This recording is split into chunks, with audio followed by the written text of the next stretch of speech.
On dit que dans la nature, il y a des chasseurs terrestres redoutés, des chasseurs aquatiques respectés, et puis, il y a les prédateurs du ciel. Des créatures zélées d'une beauté imposante, mais d'une férocité si démesurée qu'elles ont déconcerté les scientifiques et les proies de la même manière.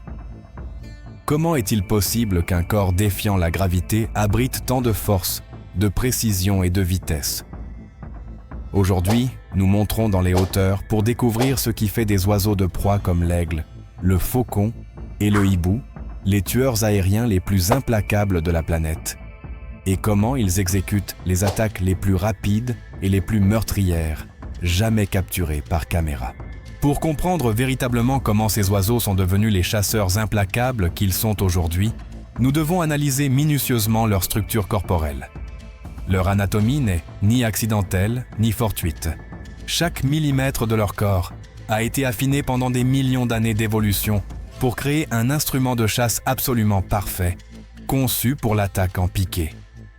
Commençons par leurs ailes. La forme et l'envergure des ailes d'un faucon, par exemple, lui permettent d'atteindre des vitesses supérieures à 320 km/h, ce qui en fait l'animal le plus rapide de la planète. L'aigle représente la suprématie de la puissance brute dans le ciel.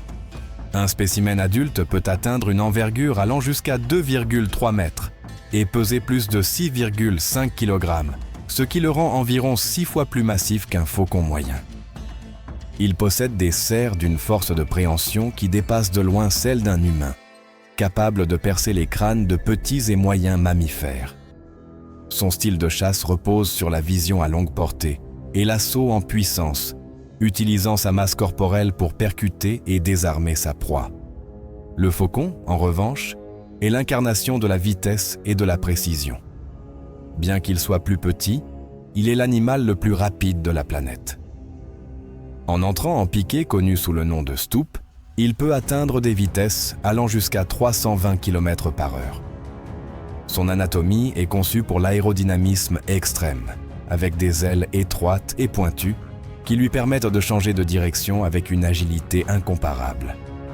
Sa méthode de chasse est l'attaque éclair, frappant sa proie en plein air avec un impact cinétique létal. Cependant, quand ces deux titans se rencontrent dans le même espace aérien, le faucon possède des avantages décisifs qui surpassent complètement la taille et la force de l'aigle. Le faucon est exponentiellement plus rapide et maniable. Alors que l'aigle a une vitesse de vol de croisière impressionnante d'environ 50 km/h, le faucon peut la dépasser radicalement lors d'une attaque verticale. Cette différence de vitesse et la capacité de changement de trajectoire sont critiques dans un combat aérien. L'aigle tentera d'utiliser sa masse comme une arme, cherchant un contact physique direct. Le faucon ne s'affrontera pas directement. À la place, il exécute une danse de distraction et de supériorité positionnelle, volant en cercle rapide autour de l'aigle, montant et descendant de manière erratique selon des schémas imprévisibles. L'aigle, étant plus lourd, a plus de difficultés à suivre ses mouvements avec la même rapidité.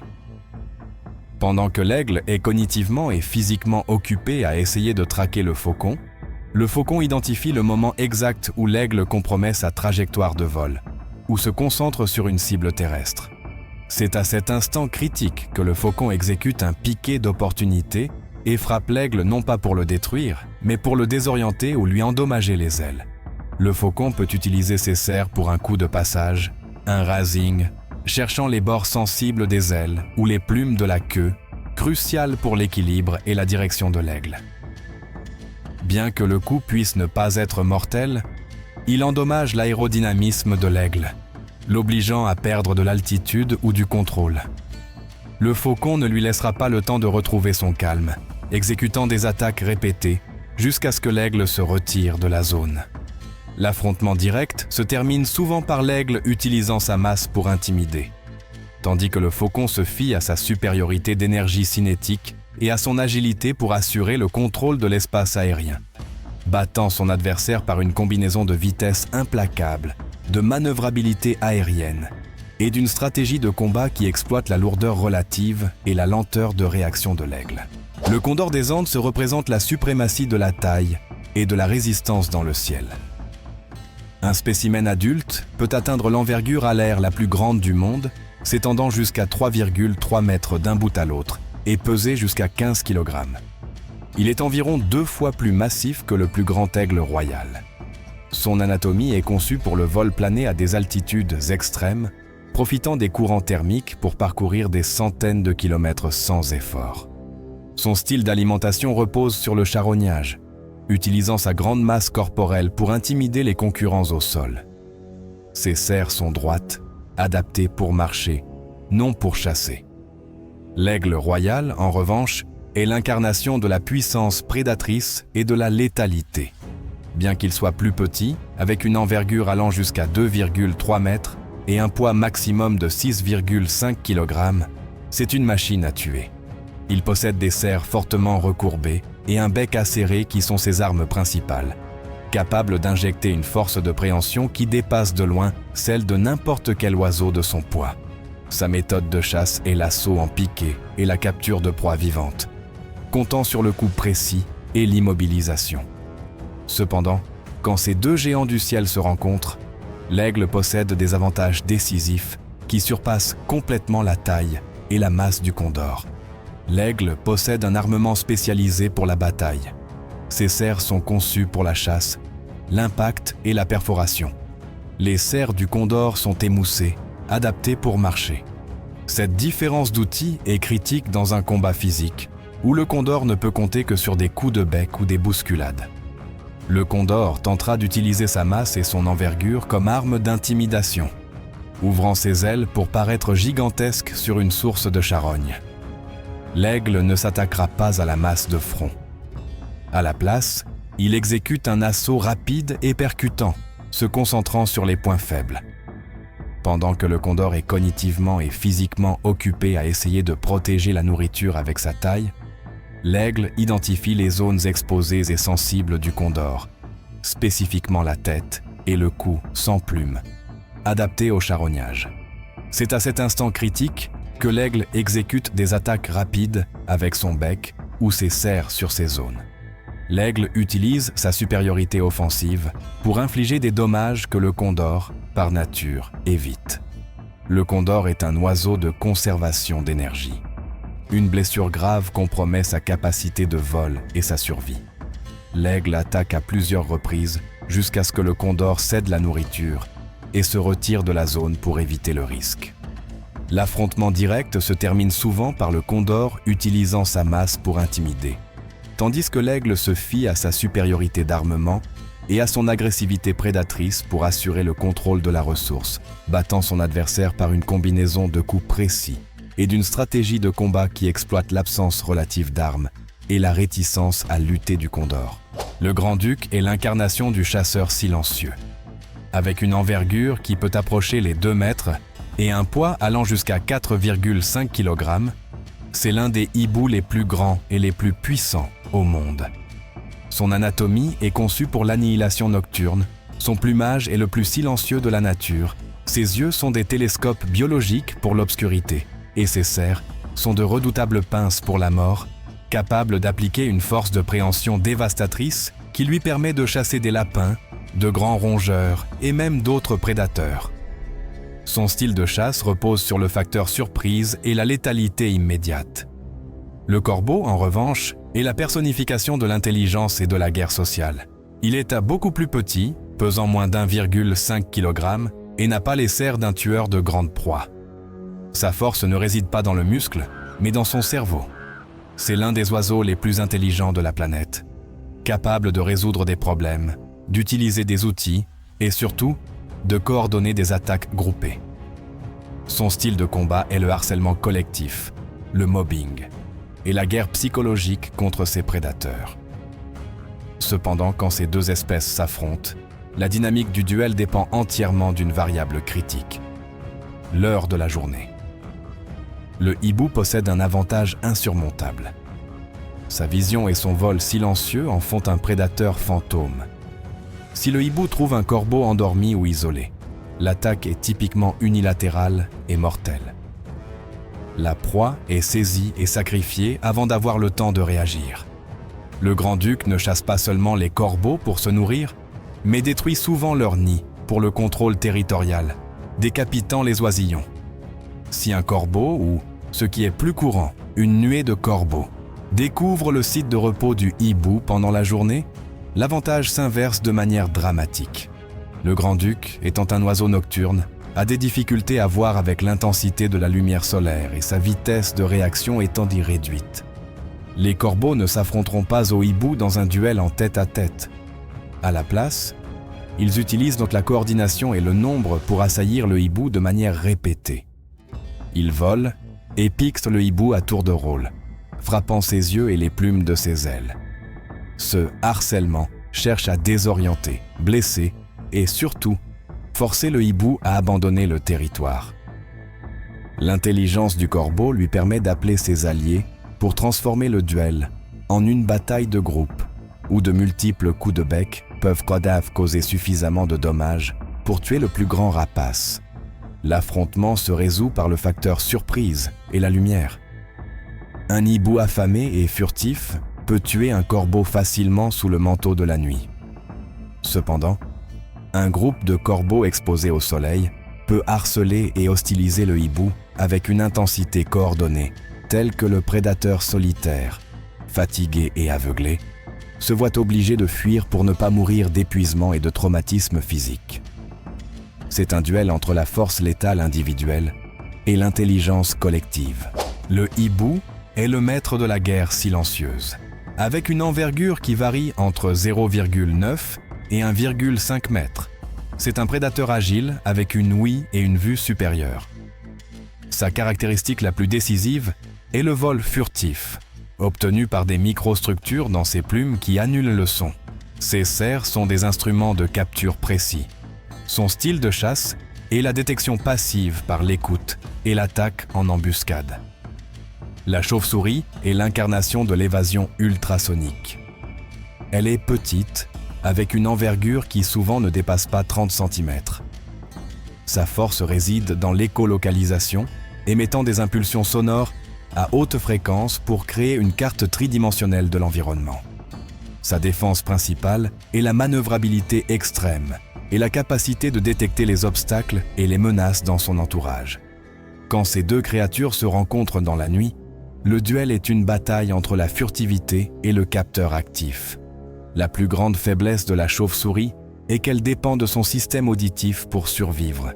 Le hibou, en volant sans émettre de bruit, annule le principal mécanisme de défense de sa proie. La chauve-souris ne peut pas voir l'attaque imminente avec son sonar, ce qui donne au hibou l'avantage critique du facteur surprise absolu. La chauve-souris, si elle détecte la présence du hibou visuellement, ou si d'autres chauves-souris donnent une alerte auditive, tentera de fuir vers des espaces denses, comme des arbres ou des grottes, où son écolocalisation et sa petite taille lui permettent de mieux manœuvrer que le hibou. Si elle est attaquée en terrain découvert, sa vitesse de réaction à 360 degrés est son seul espoir. Le hibou ne s'engage pas dans de longues poursuites. Il attend en silence que la chauve-souris passe. Le hibou identifie le moment où la chauve-souris est proche et exécute une attaque courte et rapide, utilisant sa vision à bas niveau de lumière pour le coup final. Un sous-ensemble de proies, comme certains papillons de nuit, ont évolué pour émettre des cliquetis de brouillage, jamming, qui confondent le sonar de prédateurs comme les chauves-souris insectivores qui les chassent. Cependant, ce mécanisme est inutile contre le hibou, qui n'utilise pas de sonar. Le hibou a simplement besoin d'écouter le mouvement de la chauve-souris ou de voir sa silhouette pour l'immobiliser, faisant de l'écolocalisation de la proie sa perte plutôt que son salut.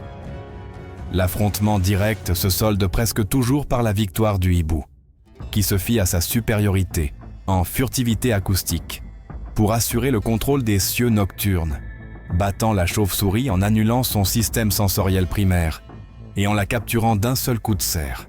Le pigargue, aigle de mer, est l'architecture de la puissance côtière et de la robustesse.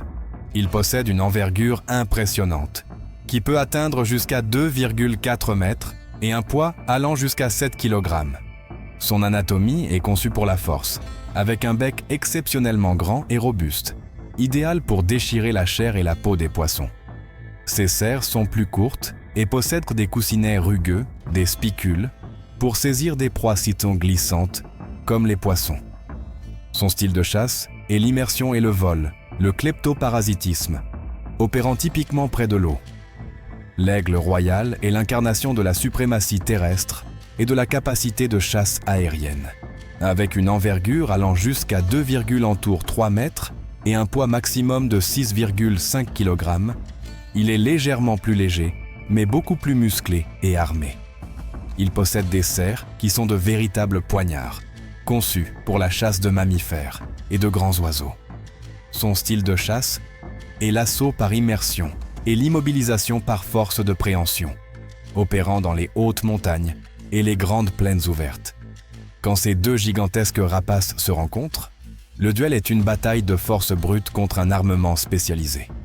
L'aigle royal a l'avantage décisif dans le combat. Ses serres sont plus longues, plus recourbées et beaucoup plus acérées que celles du pigargue. Elles sont conçues pour percer la chair et fracturer les os, tandis que celles du pigargue sont conçues pour saisir des proies glissantes et non létales. Dans un combat, l'aigle a la capacité d'infliger des dommages mortels au pigargue de manière immédiate. L'aigle royal préfère attaquer par le haut, utilisant l'énergie gravitationnelle pour augmenter l'impact de ses serres et de sa masse corporelle.